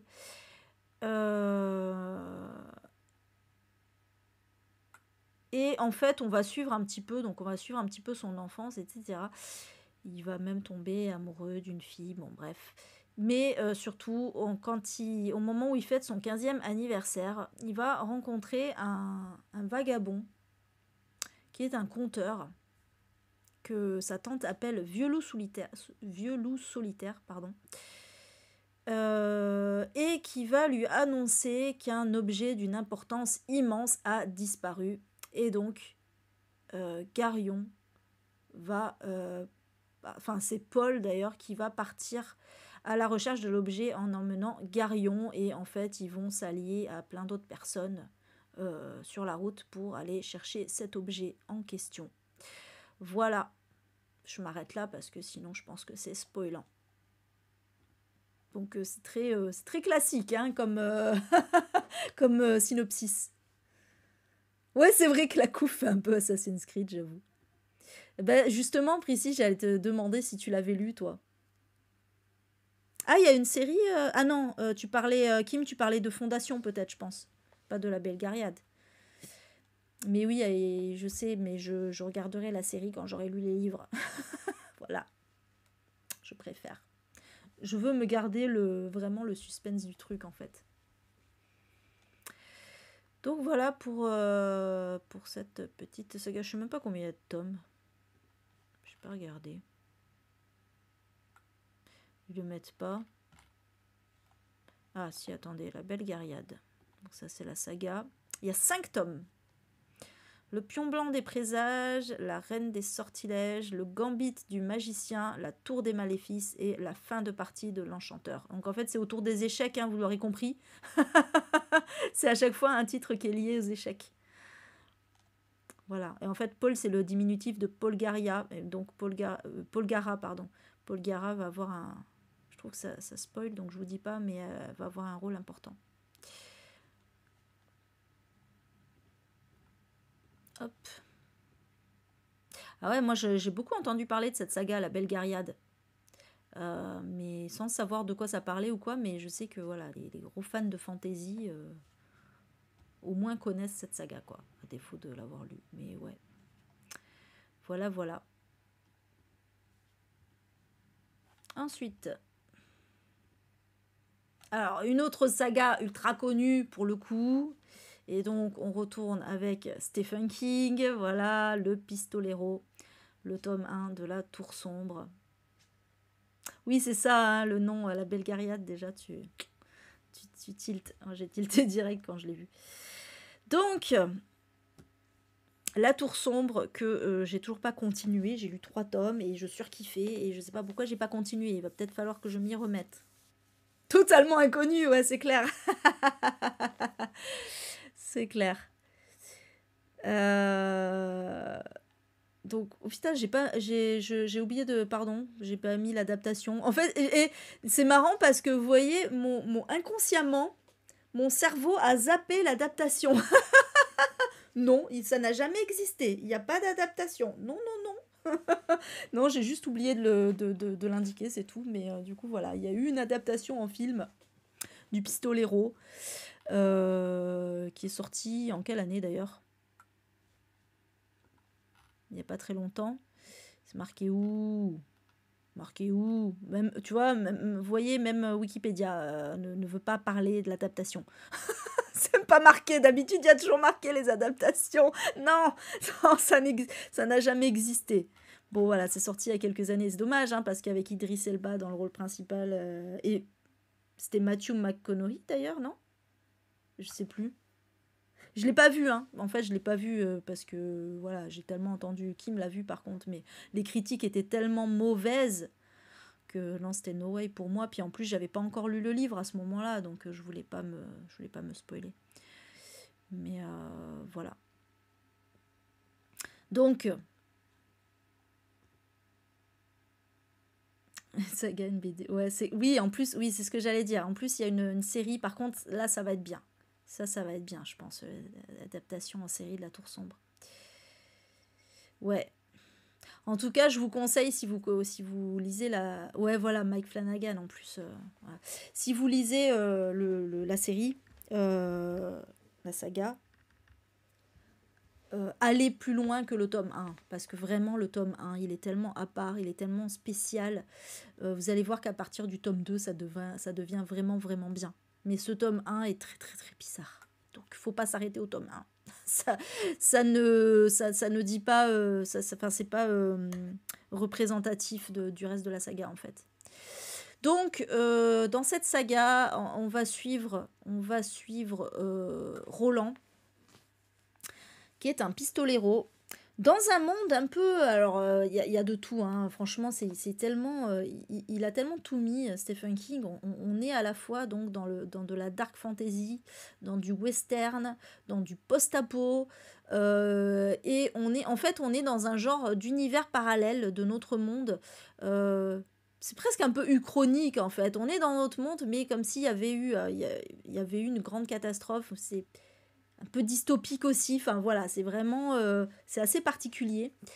Et donc voilà, il y a eu une catastrophe. Donc on a des vestiges culturels de notre monde, effectivement, dans ce monde-ci. Donc on connaît on reconnaît certains trucs. Et Roland, en fait, est à la recherche d'un mystérieux homme en noir. Et voilà, c'est toute l'histoire. Franchement, c'est vrai que c'est le synopsis, c'est ça en fait. Mais le truc, c'est que voilà, dans sa recherche de l'homme en noir, il va rencontrer du monde et il va se passer énormément de choses. Et surtout, ce que je ne vous spoilerai pas, c'est que dans le tome 2, on apprend des trucs. C'est à ce moment-là où je me suis dit, oh putain, mais c'est trop bien en fait. C'est trop génial. Donc ouais, franchement, voilà. Je vous conseille fortement de vous attaquer à cette saga. Et de pas avoir peur, enfin de passer outre le tome 1. Mais il faut quand même le lire par contre, ne commencez pas par le tome 2, parce que le tome 1 pose quand même les bases, quoi. Mais ouais, mais voilà, mais parce que c'est clair qu'on comprend que dalle, mais après ça fait sens dans le tome 2, on comprend après dans le tome 2, en fait, c'est ça le truc. Voilà. Après, j'avoue qu'il y a des choses que j'ai pas comprises non plus, hein. Surtout qu'il y a beaucoup, il y a ça aussi qui est un peu embêtant, c'est qu'il y a énormément de références à d'autres livres de Stephen King. Et du coup, des fois, quand on n'a pas les refs, on peut être un peu perdu aussi. Donc, désolée, Laurence. Donc, voilà. Donc, non, ouais, faut pas lire directement le tome 2, par contre. Ouais, c'est ça. Il a commencé vachement tôt. Alors, du coup, oui, justement, pour la petite histoire. D'ailleurs, ouais, ils disent sur Wikipédia que c'est plus un recueil de nouvelles. C'est vrai qu'on suit, maintenant que j'y pense, dans le tome 1, c'est un peu comme le Sorceleur, si vous avez lu le Sorceleur. Les 2 premiers tomes du Sorceleur, c'est des nouvelles en fait. C'est des nouvelles qui racontent des aventures de comment il s'appelle, Gerhardt, c'est ça. Et là, ben, c'est un peu pareil, hein, finalement, c'est des histoires des aventures de Roland, le pistolero. Mais après, c'est plus le cas. Après, on est vraiment dans dans une vraie saga. Est-ce qu'ils nous disent un peu...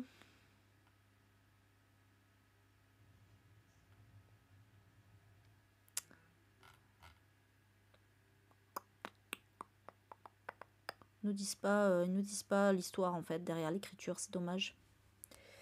C'est dommage. Ils nous disent juste que Stephen King a complètement révisé ce tome 1 en 2003 en fait, pour améliorer la cohérence avec les volumes ultérieurs et rendre plus humain son personnage principal. C'est intéressant ça. Voilà. Et ah oui, et lui-même considère cette série comme son œuvre principale. Mais c'est vrai que je pense que c'est son œuvre la plus aboutie, en fait, hein. C'est un peu, finalement, je pense que c'est un peu son chef-d'œuvre. C'est-à-dire que, voilà, il a créé son œuvre ultime où vraiment il est à l'apogée de ce qu'il sait faire, quoi. Voilà, c'est un peu ça. C'est un peu ça, pour moi. Je dis pas que... Bon, pour l'instant, j'en ai que 3 tomes. Mais je dis pas que c'est mon œuvre préférée de Stephen King. Enfin, ça sera Cimetière Forever. Mais...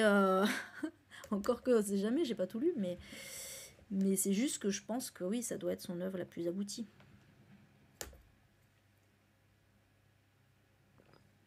Ouais, mais t'as raison, Rochelle, parce que moi j'ai commis l'erreur de commencer trop tôt aussi.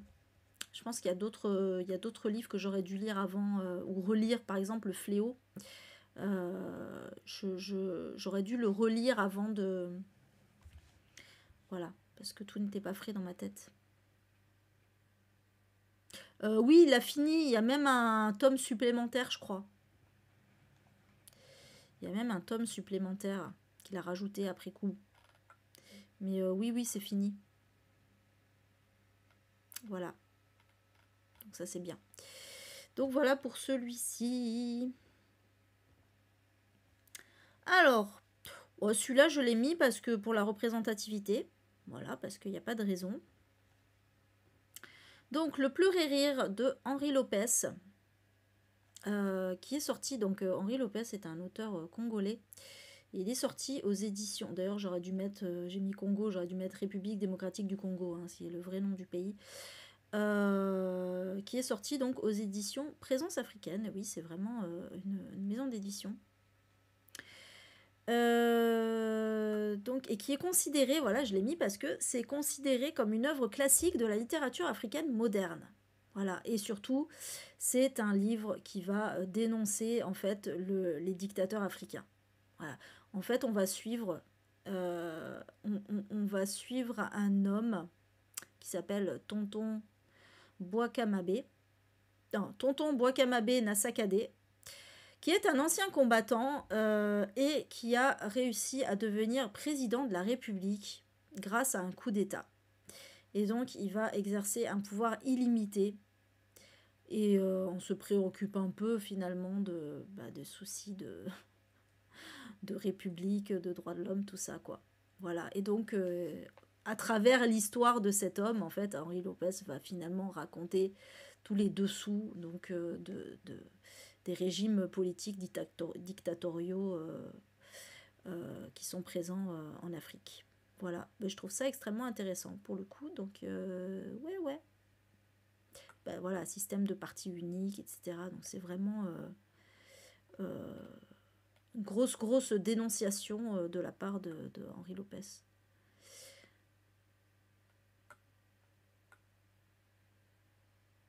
Je regarde s'il y a d'autres anecdotes intéressantes. Ouais, j'ai pas forcément lu les articles en entier de Wikipédia parce que c'est quand même assez long. Mais voilà. Bon, après, voilà, il raconte... Il est bien, l'article Wikipédia, il est très très complet. Il raconte l'approche thématique, etc. Et la place des femmes aussi. Ouais, c'est intéressant, hein, ouais. Place des femmes. Pouvoir contre pouvoir. Voilà, tous les personnages. Ben, moi, ça m'intéresse, du coup. Il m'intéresse pas mal. Il est pas très long, hein, il fait 315 pages. Voilà, c'est pas un pavé. Mais ça a l'air extrêmement intéressant. Ben, je sais pas s'il a encore publié. Et vous savez quoi, on va regarder vite fait. C'est quoi le pleurer rire? Alors, on le trouve d'occasion, mais est-ce qu'on le trouve neuf? Voyons voir sur Amazon. Alors, brochet, il est neuf ou pas? J'ai pas l'impression. J'ai l'impression qu'on le trouve que d'occasion, visiblement. Mais on peut le trouver à pas très cher en plus. Hein. 9 €, là, je vois sur... C'est pas un truc extrêmement rare, mais voilà. Mais je pense qu'il est plus édité, c'est dommage. C'est bien dommage. Et en tout cas, moi, ça m'intéresse. Hein. Ouais, peut-être que j'essaierai de me le procurer. Voilà pour celui-ci. Donc, du coup, c'est en français. C'est pour ça que j'ai pas mis sortie FR, machin... il est sorti directement en français, quoi. Alors, les 4 vents du désir de Ursula Le Guin. Bon, voilà, je l'ai mis parce que j'aime beaucoup cette autrice. Voilà, c'est bien d'avoir des autrices en science-fiction, en plus. Surtout en ce temps-là. Donc bon, alors voilà, après, il n'y a pas énormément de choses à dire dessus. C'est un recueil de nouvelles. Je crois que je l'ai en plus. C'est fort possible que je l'ai, celui-ci. Et que, du coup, ouais, ça m'a bien donné envie de le lire. On est sur un... Alors, je ne pourrais pas vous raconter de quoi ça parle, tout simplement, parce que c'est pas écrit. C'est pas écrit. Mais il y a pas mal de nouvelles. Hein. On est sur... Attendez. 2, 3, 4, 5, 6... Ça, c'est... Il y a 6 parties qui ont chacune 3 ou 4 nouvelles. Donc, il y a une vingtaine de nouvelles. Voilà, une vingtaine de nouvelles. Donc, le point commun, juste, c'est qu'il va y avoir un gouvernement mondial. Donc, en fait, je pense qu'on est un peu dans le même esprit que ces œuvres, La main gauche de la nuit, qui se passent dans le même univers, là, c'est-à-dire où il y a des gouvernements de chaque planète. Je pense qu'on doit être un peu dans le même esprit. Et apparemment, il y a pas mal d'humour dans celui-ci. d'après ce que j'ai cru comprendre aussi, donc ce qui n'était pas spécialement le cas dans La main gauche de la nuit, pour le coup. Mais pourquoi pas, ça m'a l'air assez cool. Il a reçu le prix Locus du meilleur recueil de nouvelles en 1983. Voilà. Donc voilà, je tenais à le mettre parce que... Enfin, tiens, j'ai oublié, c'est ça que j'ai oublié de faire. Ah, je suis con, je me disais bien que j'avais oublié un truc. Ouais, c'est parce que j'ai repris un vieux truc, en fait, parce que j'ai repris celui de 1980. Mais à ce moment-là, j'avais pas mis les hommes, les femmes, tout ça. Du coup, attendez. Juste vite fait. Excusez-moi, je fais un petit... juste compter le nombre de femmes dans la liste. Voilà. Parce que... Donc, alors, il y en a quand même pas mal, je pense. 1, 2, 3, 4, 5... ouais, non, pas tant que ça au final. J'ai rien dit. 6, 7... 7. Non, il n'y a que 7. Non, il y a que 7 femmes sur 23 livres. C'est pas encore ça, en fait. J'ai rien dit. Donc, voilà. Forcément, 1982. C'est pas encore ça au niveau de... au niveau de la publication des femmes en littérature. Mais bon, voilà. Donc, sachez-le. J'avais oublié de le préciser au début. Ensuite, ben voilà, tiens, une autre femme, autrice de science-fiction, mais pareil, celui-là, alors autant Les 4 vents, il est connu, parce que l'œuvre d'Ursula Le Guin est connue d'une façon générale, autant celui-là, il est assez confidentiel, mais voilà, je l'ai mis parce que je voulais un peu de représentativité quand même, et puis surtout parce que, pour le coup, celui-là, il me fait pas mal envie, il a l'air assez cool. Donc, Le Règne des Immortels de Pamela Sargent, je suppose. Donc, en fait, on va être dans un futur hypothétique où des biologistes, ça va intéresser Kim, des biologistes ont réussi à contrôler le vieillissement chez l'être humain. En fait, ils ont réussi à faire en sorte que les cellules se régénèrent au lieu de dégénérer. Et donc, grâce à ça, ils ont réussi à donner à l'être humain la vie éternelle.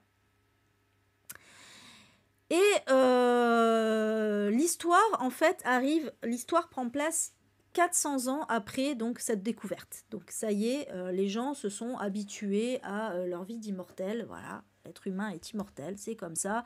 Ils peuvent même choisir l'âge de leur corps, c'est cool. Bon, évidemment que la majorité vont préférer avoir l'air jeune, hein. Qui ça étonne.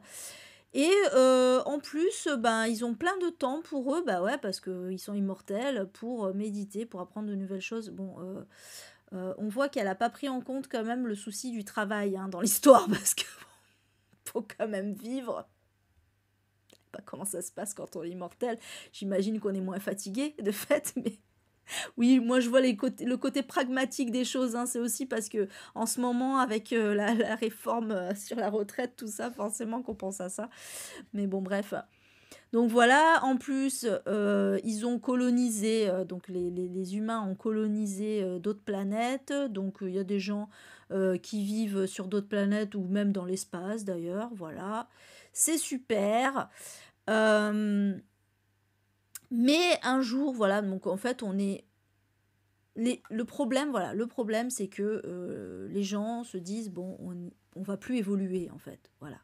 On va plus évoluer, ça y est, on est au summum du truc, on peut plus rien faire de plus, du coup, c'est un peu lassant, quoi. Et il y a un biologiste qui va tenter une expérience. En fait, il va donc recruter des gens, un peu des cobayes, hein, finalement, pour qu'ils deviennent les parents de bébés génétiquement modifiés. Donc en fait, il va créer des nouveaux humains, finalement, sans leur donner de processus hormonaux associés aux émotions. Donc en fait, ils vont pas ressentir d'émotions. Ils vont avoir les deux sexes, en fait, et ils vont avoir un métabolisme renforcé et des réflexes accrus. Et donc, ça va donner des nouvelles sortes d'êtres humains. Le problème, c'est que ça va mener à beaucoup de controverses. forcément. Une sorte d'eugénisme aussi. Hein. Et puis, en plus, on nous dit que parallèlement, l'humanité stagne tellement intellectuellement que ça va créer des cultes à la mort. C'est un truc de fou, quoi. J'imagine que oui, les gens vont finir par se suicider tellement ils en auront marre, quoi. Mais il a l'air trop bien, ce livre, avouez. Oui, oui, j'avoue, oui, c'est clair, l'immortalité, ça doit être long, ouais. Franchement, il a l'air trop bien. Mais pareil, est-ce qu'il a encore édité celui-ci, tiens? Le règne des immortels. Je regarde. Je crois pas qu'ils soient encore édités, hein. Ouais, c'est un vieux truc. Voilà, c'est le truc d'occasion. Il n'a pas été réédité. Putain, ça a l'air grave cool pourtant. Ben franchement, celui-là, je me demande si je vais pas l'acheter et je vous en dirai des nouvelles. Voilà. Parce que les femmes en science-fiction, quoi. Pour moi. Allez, ensuite. Alors, on retrouve un auteur ultra connu en la personne de George R.R. Martin avec un titre un peu à part, complètement à part. On n'est pas du tout dans de la fantasy. River Dream.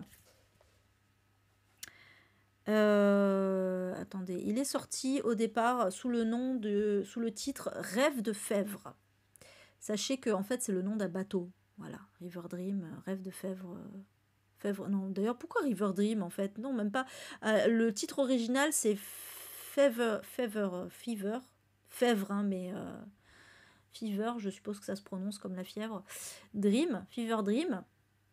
Pourquoi ils ont renommé ça River Dream? Voilà. Je ne sais pas. Ah non, c'est l'inverse. Il est d'abord sorti sous le titre River Dream et en fait, en 2019, Pygmalion l'a réédité sous le titre Rêve de Fèvre, ce qui est quand même plus logique puisque c'est le nom du bateau. Donc en fait, le synopsis est assez simple hein, finalement. Ça va se passer au 19e siècle, j'ai pas marqué, mais 19e siècle dans le Mississippi. Donc Donc c'est à l'époque des bateaux à vapeur hein, sur le Mississippi, vous voyez ces immenses péniches, je sais pas comment ça s'appelle, on dirait péniches à vapeur avec les voilà, typiques qu'on voit dans certains films. Donc on va suivre un homme qui est propriétaire d'une compagnie de ces bateaux à vapeur.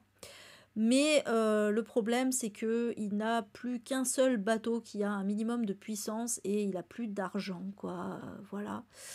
Et un jour, il y a un étranger qui va lui proposer une association.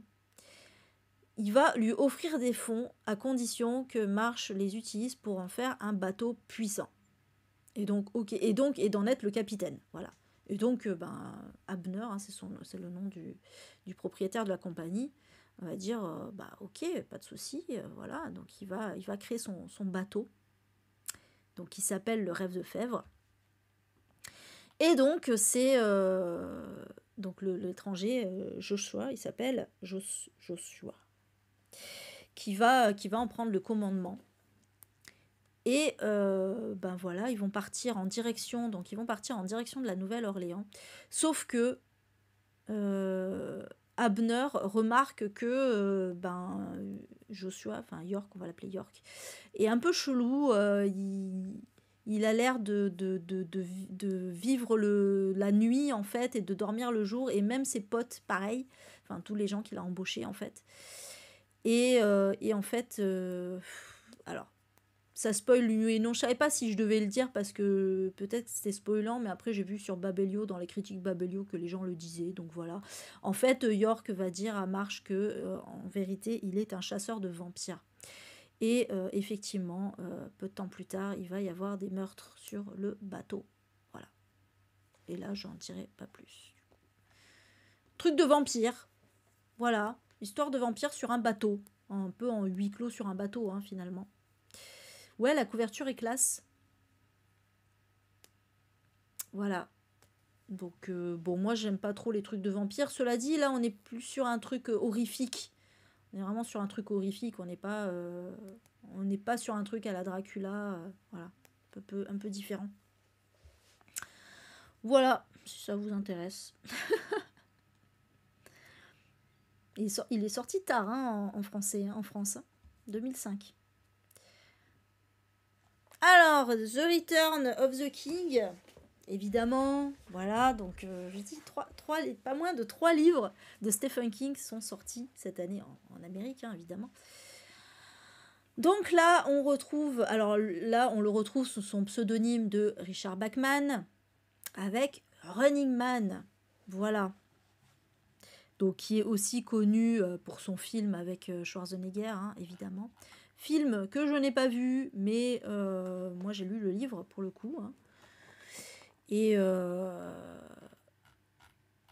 que j'avais bien aimé, mais moins que Marche ou Crève, d'un peu dans le même style, hein, finalement. Je sais pas, il y avait des trucs, il y avait des trucs qui m'avaient un peu gêné dans ce livre. Bon, c'était anecdotique, mais voilà. Mais dans l'ensemble, j'avais bien aimé.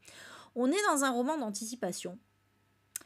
En fait, voilà, on est dans une dystopie où dans laquelle les États-Unis sont ruinés. Il y a une violence omniprésente. C'est la décadence. Et en fait, il y a un jeu télévisé qui a été créé dans lequel les participants sont traqués à travers tout le pays. Voilà, donc le but du participant, c'est d'échapper. Ils doivent en fait réussir à survivre pendant 30 jours en fait, hein, c'est totalement ça. Alors évidemment, s'ils se font choper, ils sont tués. Voilà, normal. Hein. Et donc on va suivre Ben, qui est au chômage et dont la fille est gravement malade. Et pour la sauver, en fait, il doit absolument... il doit payer, alors je sais plus si c'est... Oui, c'est un traitement, voilà. Il doit payer le traitement pour sa fille et évidemment, il n'a pas les moyens. Et donc, il va décider de participer à ce jeu et donc, on va suivre tout simplement sa traque. Voilà. Et c'était pas mal du tout. C'était pas mal du tout. Dans le genre, c'est très très bien. Ah, tu l'avais trouvé en boîte à livres, c'est cool. Donc voilà, bon, un Stephen King mineur, hein, c'est évidemment, voilà, pas, on n'est pas dans le top de ses meilleures œuvres, mais très sympa à lire. Franchement, je vous le conseille quand même. Il est très court, hein, il se lit très bien, donc voilà. Je trouve que c'est un roman quand même qui mérite le détour. Ne serait-ce que pour sa thématique et évidemment tous les messages qu'il y a derrière, bien évidemment. Parce que le but, c'est de critiquer la société américaine. Voilà pour celui-ci. Et c'est un peu le même principe que Marche ou Crève en fait. Hein. On est vraiment, ils se ressemblent beaucoup hein, les deux. Et d'ailleurs, pareil, Richard Bachman aussi. Alors, El Famoso. Et je l'ai dit et je l'ai mis sans que Kim me l'ait dit. Hein. Voilà. Puisque bon, si vous ne le savez pas, Kim est absolument super uber fan des livres dont vous êtes le héros, en particulier évidemment de cette collection, hein, un livre dont vous êtes le héros, de chez Folio Junior. Voilà. Et il en a toute une collection et il recherche évidemment les plus rares, etc. Et celui-ci, je l'ai mis parce que c'est l'un des plus connus et en fait c'est le premier qui a fait connaître le genre, enfin ce type de livre en fait. Voilà, il y en avait eu d'autres avant, mais c'est le premier vraiment qui a fait connaître ce genre. Et c'est le premier de la série Défis fantastiques. Voilà, parce qu'il y a plusieurs séries hein, de livres dont vous êtes le héros. Donc là, on est sur du médiéval fantastique, clairement. Voilà. Et du coup, ouais, alors, et Kim, il voulait que je mette des gants pour aller chercher ses livres. Ok, sinon, j'avais pas le droit d'y toucher. Donc voilà, c'est tellement un ouf. C'est tellement un ouf. Donc là, c'est l'édition voilà, que vous voyez à l'écran, quoi. Et je crois qu'il en a même 3, en fait. Voilà, on dirait que c'est la même, hein, mais c'est pas la même. Attention, parce que déjà, là, c'est vert. Et puis, en plus, là, il y a le machin Défi Fantastique. Voilà, qu'il n'y a pas sur l'autre. Attention, hein. Bisous, Laurence, bonne nuit. Bah oui, oh là, bon courage, hein. Ah oui, il faut dormir un petit peu, là. Bon courage. Ouais, Céline, ton frère en avait. Du coup, je me suis lavé les mains. Oui, monsieur, je me suis lavé les mains avant de toucher à tes œuvres. Voilà. Ah, c'est vrai. Mais je crois que d'ailleurs, dans ces livres, parce que moi j'en avais fait aussi quelques-uns, et je sais pas si à un moment on peut pas choisir le genre, il me semble. Mais en tout cas, je me souviens d'un notamment où j'étais une femme. Ça, c'est clair. Mais en tout cas, voilà. Oh, je viens de voir que sur celui-ci, il y a quelqu'un qui a marqué, je sais que c'est pas Kim, il y a quelqu'un qui a marqué des indications. Genre à tel numéro, il faut faire ça, à tel numéro, il faut faire ça. Ouh, ça spoil. C'est de la triche. Ça spoil pas, c'est de la triche surtout. Je remets parce que les pages sont cornées, là, ça me trigger. Ça me trigger, voilà. J'ai remis. En plus, je répare. Oh. Donc, sachez que c'est anglais, hein, ces livres dont vous êtes le héros. C'est pas américain, c'est anglais. Et donc, alors bon, le principe, si vous ne connaissez pas des livres dont vous êtes le héros, c'est en fait, voilà, vous avez votre personnage et en fait, donc il y a un début, voilà, on vous dit vous êtes à tel endroit, vous êtes tel personnage, machin, machin, machin, bref, vous faites ci, vous faites ça. Et tout à coup, vous allez avoir le choix, en fait, pour poursuivre votre histoire. Et à chaque fois, ça va être ça. Et selon le choix que vous faites, vous allez vous rapporter à telle page. Voilà, on va vous dire, allez à la page machin. Et à chaque fois, voilà. Et donc, vous allez créer votre propre histoire comme ça.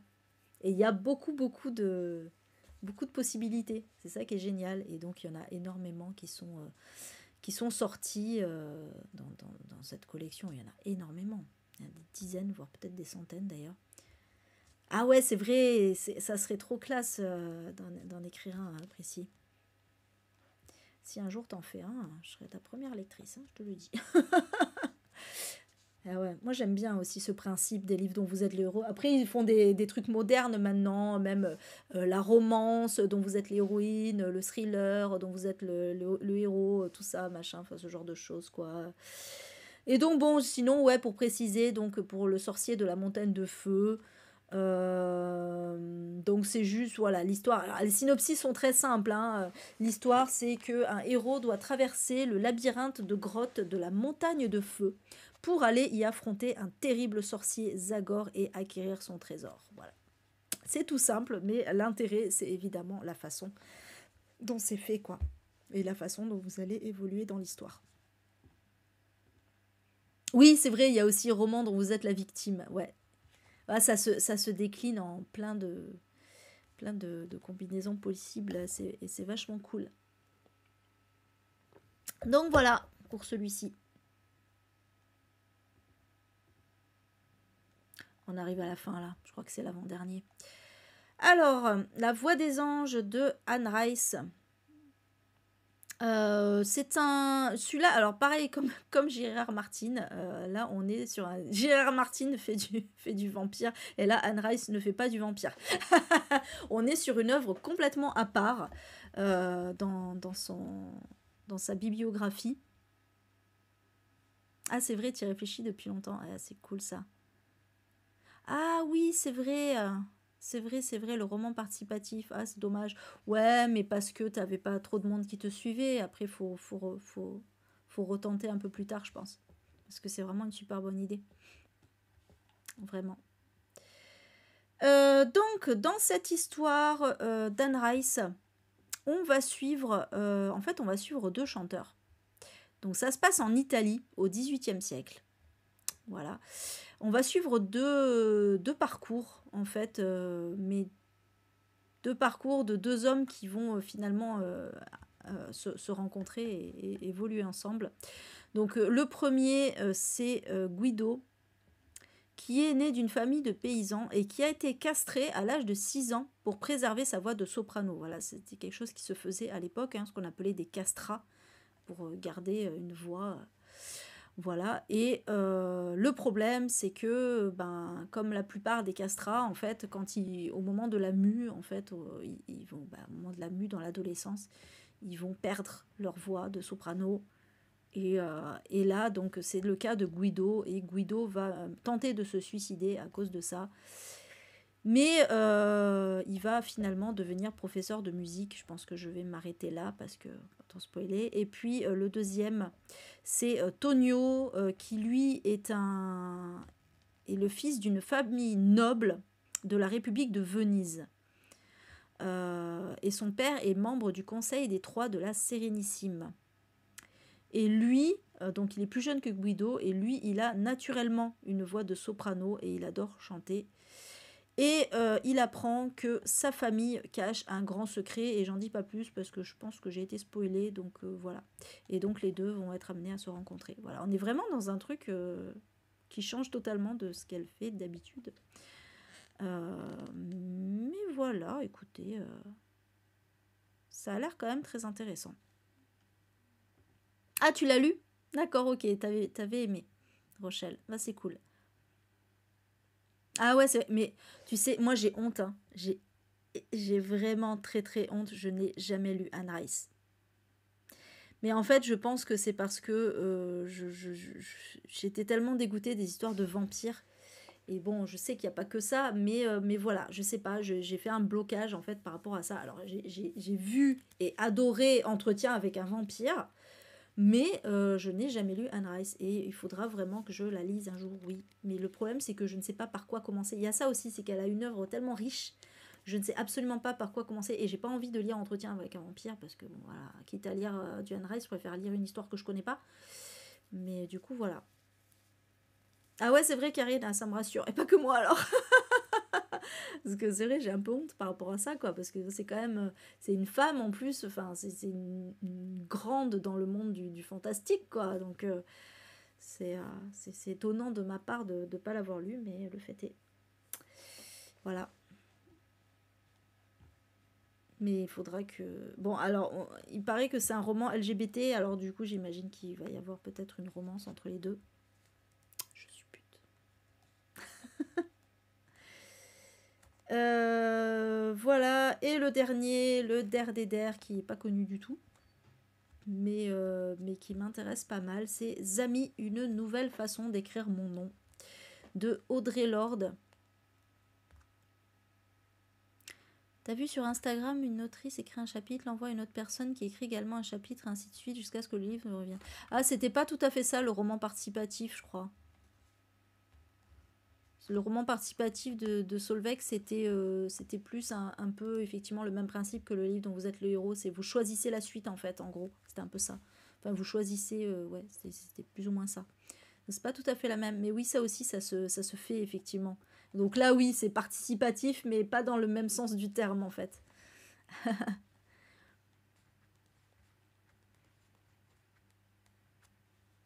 Ah ben c'est cool, Karine. Donc, Zami, c'est une autobiographie, voilà, de Audrey Lorde. Audrey Lorde est une poétesse afro-américaine, lesbienne et aveugle. J'allais dire, elle cumule les tares, façon de parler, hein, bien évidemment. Elle cumule les oppressions, en tout cas, la pauvre. Euh, donc, bah voilà, elle va tout simplement nous raconter son histoire en parlant évidemment de tout ce qu'elle peut subir, hein, donc notamment racisme et homophobie. C'est un livre qui est considéré, c'est pour ça que je l'ai mis, hein, c'est un livre qui est considéré comme un classique de la littérature queer d'inspiration africaine-américaine. Audrey Lorde, elle a grandi à Harlem dans les années 30 et 40. Ses parents viennent des Antilles. Elle est aveugle donc dès son plus jeune âge. Donc c'est qu'il isole beaucoup de son environnement, de sa famille, etc. En plus, elle n'a pas beaucoup d'affection de la part de sa famille. Elle a 2 sœurs aînées qui sont très proches, Phyllis et Hélène. Mais en fait, Audrey passe pas trop de temps avec elle. Voilà, elle est vraiment à part en fait, la pauvre. Et en fait, elle est tellement, sa famille est tellement dure avec elle qu'elle va pas parler avant l'âge de 4 ans. Voilà. Et en fait, à l'âge de 4 ans, elle va déclarer qu'elle veut lire. Et donc, voilà comment démarre son histoire. Voilà. Donc, j'irai pas plus loin. Mais ça a l'air extrêmement intéressant, hein. Ça a l'air extrêmement intéressant. Et en fait, elle appelle son œuvre une biomythographie. Parce que c'est à la fois l'histoire, la biographie et le mythe. Voilà, pour elle. Voilà, quand, le mythe, pas dans le sens où elle dit n'importe quoi, enfin elle dit du fake, hein, c'est dans le sens où c'est un mythe, ce qu'elle va raconter. Euh, enfin voilà, donc ça a l'air extrêmement intéressant en tout cas. Donc thème majeur, on nous dit donc le lesbianisme, le racisme, l'héritage maternel et le maccarthisme. Ça c'est intéressant aussi parce que le maccarthisme, c'est vrai que on n'en parle pas énormément, mais c'est quelque chose qui a beaucoup marqué l'Amérique aussi. Donc voilà. Voilà pour information et c'était donc le dernier. Voilà. J'espère que ça vous a plu. Allez, des bisous tout le monde. Merci en tout cas d'avoir été là, fidèle au poste. Et j'ai oublié, prochain live dimanche, c'est un bilan lecture. Voilà, il est temps que je fasse un bilan lecture parce que là, je vais bien avoir une bonne dizaine de livres à vous présenter, je pense. Peut-être pas, je sais plus, j'ai pas compté, mais en tout cas, il y en a pas mal. J'ai ma voix qui part en couille, ça y est. Bisous, bisous. Bonne nuit.